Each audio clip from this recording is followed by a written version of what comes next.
Welcome back, folks, to WrestleRant, where I give my in-depth analysis of all the pay-per-views that I watched in the WWE Network. On the road to WrestleMania, I'll be talking about every past WrestleMania from 1 to 30 right here on the channel. Today, I'll be talking about WrestleMania 3, one of the most iconic events in WWE wrestling history. So, of course, I don't want to talk about every single match in the show. This was a stacked show. And I don't mean this in the sense that there were a lot of marquee matches.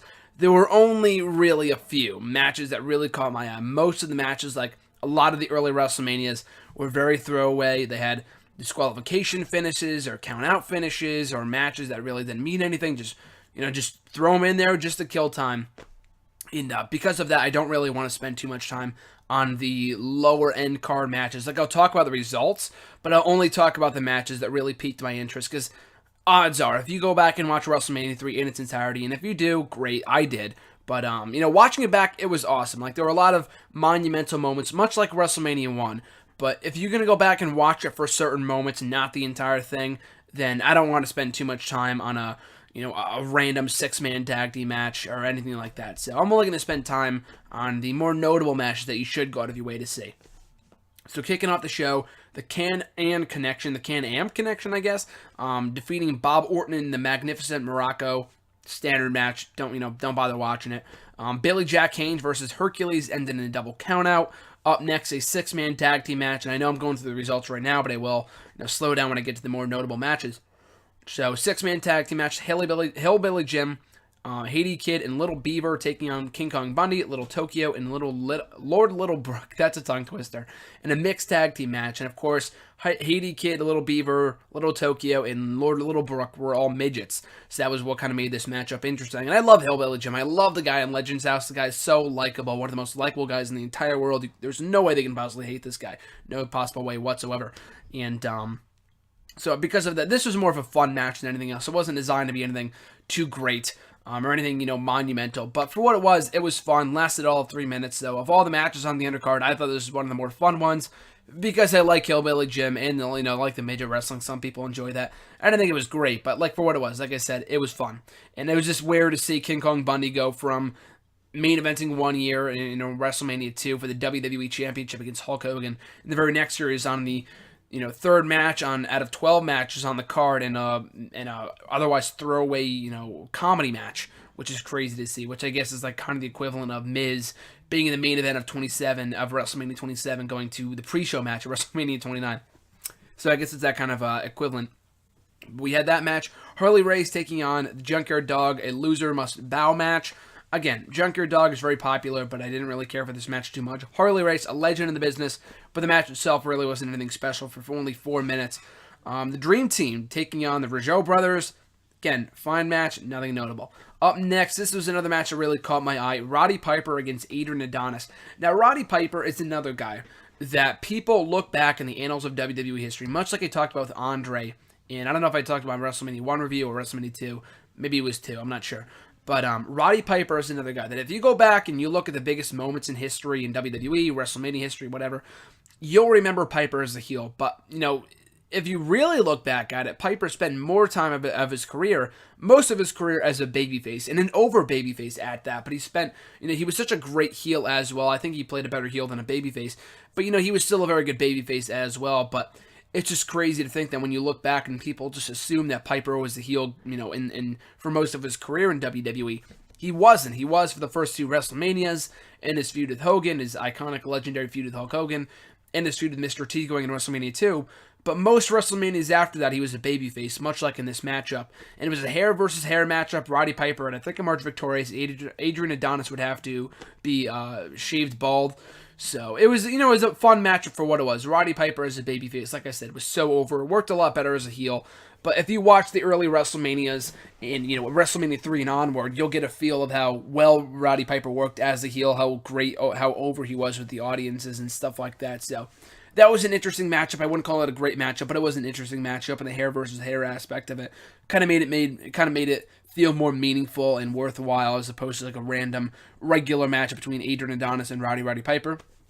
Six-man tag team match, the Hart Foundation and Danny Davis taking on the British Bulldogs and Tito Santana. Really good matchup. I thought this is one of the better matches on the show in terms of in-ring action. And thankfully, it got, I think, the third most time on the show, almost clocking in around 9 minutes. I thought it was a pretty solid tag team match. And like I said, I think a lot, like with WrestleMania 1 and 2, I think the tag team matches get more time because they're also really good. They're just not a standard one-up random matchup. And maybe this was random too, but I felt like the Hart Foundation and the British Bulldogs had more history than, a Harley Racing, or not Harley Racing Junker Dog, or a Can-Am Connection and the Magnificent Morocco and Bob Orton, or Billy Jack Haynes and Hercules. Like, I felt this match actually had some meaning behind it. Really good matchup, nothing too earth-shattering, but of all the matches on the show, I thought this was pretty good.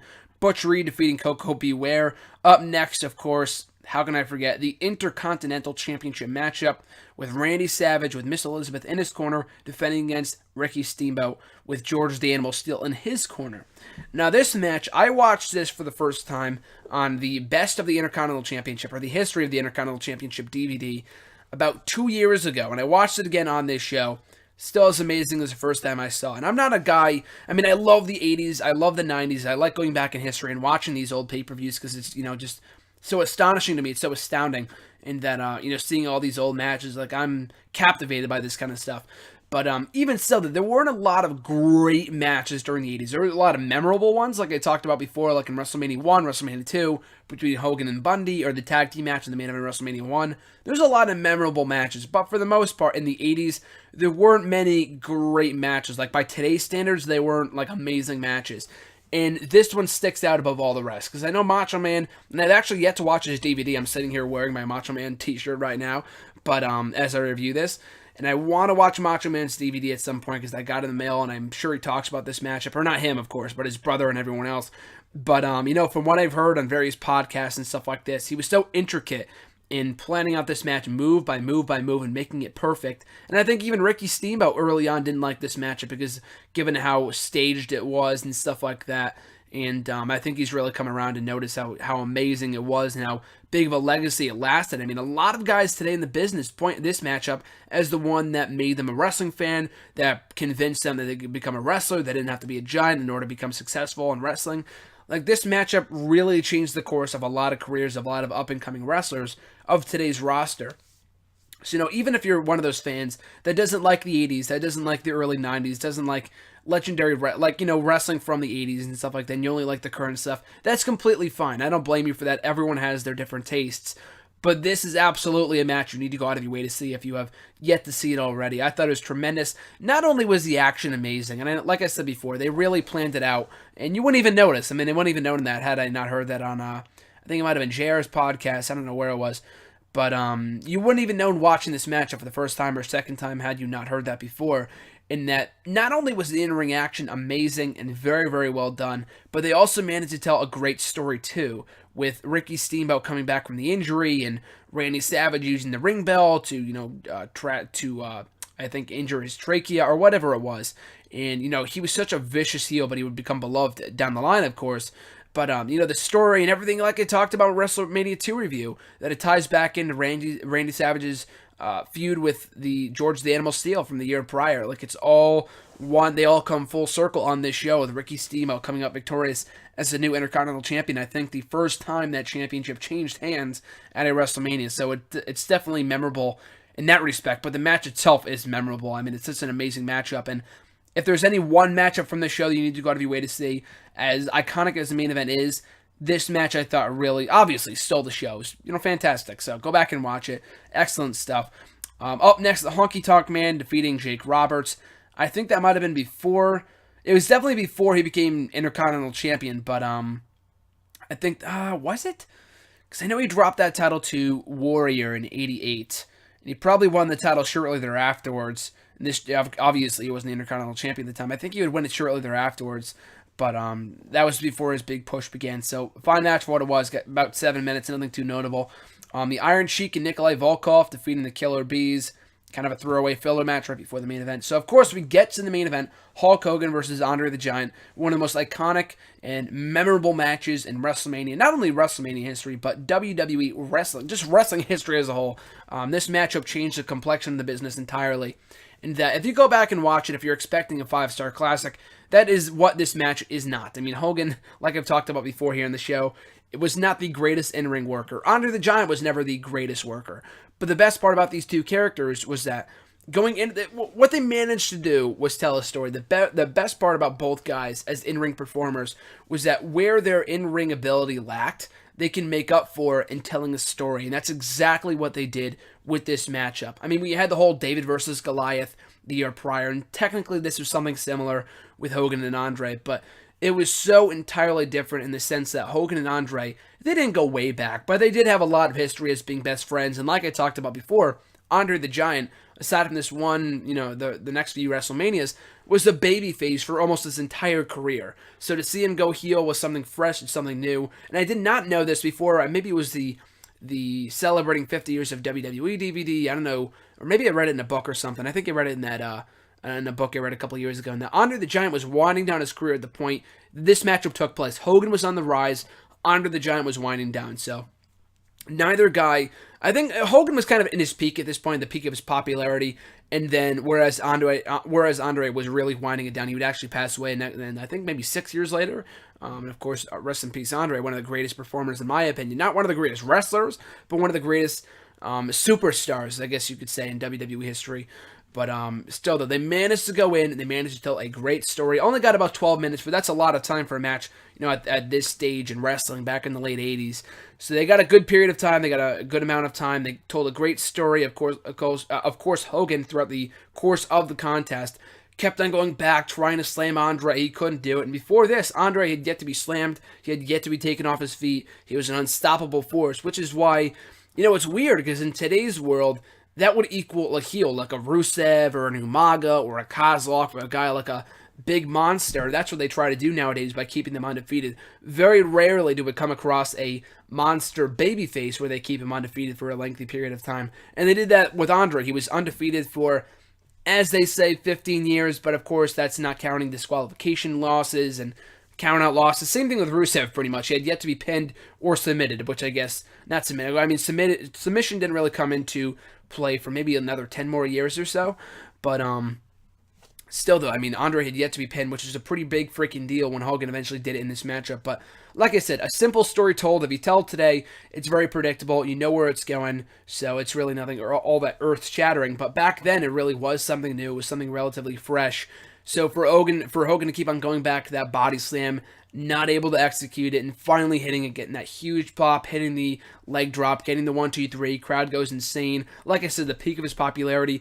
When he comes out to Real American before this matchup, you could feel how over this guy was. Like, they loved Hulk Hogan during the mid-late early 90s, or mid-late 80s, early 90s. So I wouldn't call it like a stellar match or like a great match, but like I said before, it's one of the most memorable, if not the most memorable match in WrestleMania history, not even in terms of main events, for what was accomplished here. And it wasn't even Hogan really Andre really passing the torch to Hogan, because like I said, he was already kind of winding down his career.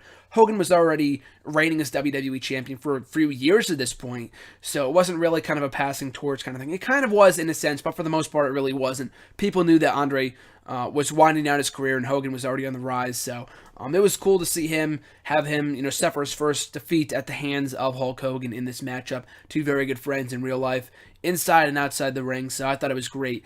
But yeah, like I said before, from an in-ring standpoint, it wasn't like a phenomenal, exceptional matchup. But from a storytelling standpoint, I thought it was phenomenal. I thought that was great. And they did a great job of capturing the audience's attention and making Hogan, rallying behind Hogan and wanting him to be the one to put an end to Andre's reign of terror and whatever else, have him be the one to finally beat this beast of a man.